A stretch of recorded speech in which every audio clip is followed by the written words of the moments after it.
Hi guys! Hi mga ka-reels! Another sponsored merienda! Taran!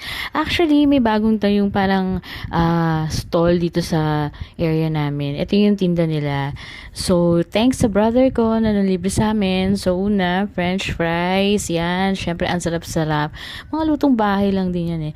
And then, imbis na footlong, hotdog ang meron sila kasi naubusan na ng footlong eh. So, hotdog na lang. And then, masarap naman kasi pure fruits naman yung gamit nila. Yan, napakasarap niyan. Dalawa yung binili ng kapatid ko eh.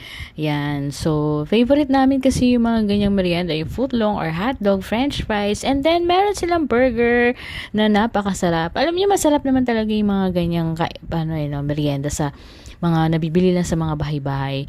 So yun guys, ito ang aming sponsored merienda again. Kung may suggestion, comment nyo lang below. Follow me guys. Pwede ako makatanggap ng star.